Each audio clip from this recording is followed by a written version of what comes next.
आज तक दहेज के हमने कई किस्से सुने हैं। कभी दहेज में गाड़ी नहीं देने के लिए तलाक हुआ है, तो कहीं गोल्ड नहीं देने के कारण तलाक हुआ है। लेकिन बाराबंकी से शादी टूटने का जो मामला सामने आया है वो बेहद हैरान करने वाला है। बाराबंकी में रहने वाली एक लड़की की शादी 25 फरवरी 2024 को एक युवक से हुई। लड़की के पिता नहीं है, इसीलिए लड़की की माँ और भाइयों ने मिलकर उसकी शादी कराई थी। शादी में दहेज में कार तक दी गई थी और जितना भी सामान ससुराल वालों ने मांगा था वो सब दिया गया। दुल्हन शादी करके अपने ससुराल पहुंची, लेकिन ससुराल में ऐसा कुछ हुआ कि दुल्हन को कमरे में अकेला रहना पड़ा।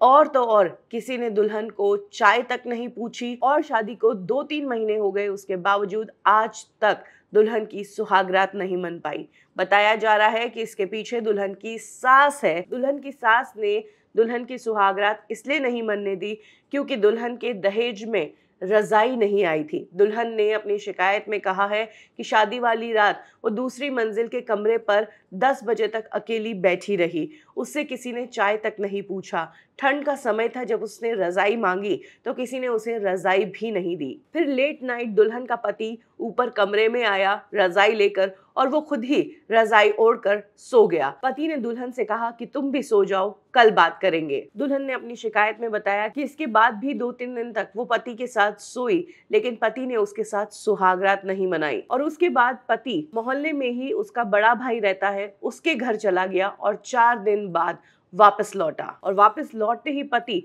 अपनी ड्यूटी पर चला गया, जो कि शहर से बाहर थी। बेटे के ड्यूटी पर जाने के बाद सास ने बहू से पूछा कि क्या हुआ, तुम्हारी सुहागरात मनी कि नहीं मनी।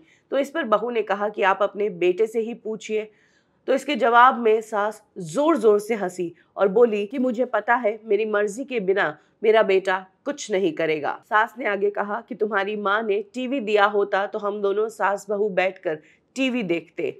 5 साड़ियां तक नहीं दी तुम्हारी माँ ने। और सास कहने लगी कि तुम्हारी माँ की इस हरकत के कारण हमारी समाज में बहुत ही ज्यादा बेइज्जती हुई है, हमसे सभी लोग नाराज है, यही कारण है कि हमने तुम्हारी सुहागरात नहीं मनने दी। ये सुनकर दुल्हन शॉक्ड रह गई। किसी तरह 15 दिन बाद वो अपने भाई के घर यानी कि अपने मायके चली गई। मायके से दुल्हन ने पति को कॉल किया और कहा कि नवरात्रि में मुझे वापस लेकर चले जाना, लेकिन पति नवरात्रि में कभी आया ही नहीं। और उसके बाद भी कई बार पति को लेने आने को कहा, लेकिन पति दुल्हन को लेने ही नहीं आया। यही कारण है कि दुल्हन पक्ष वालों ने फिर शिकायत की। उसके बाद दोनों की काउंसलिंग शुरू हुई और काउंसलिंग के दौरान ही दुल्हन ने अपनी आप बीती सुनाई, जो बेहद शॉकिंग है कि कैसे दहेज में रजाई न देने के कारण सास ने दुल्हन की और अपने बेटे की सुहागरात तक नहीं मनने दी।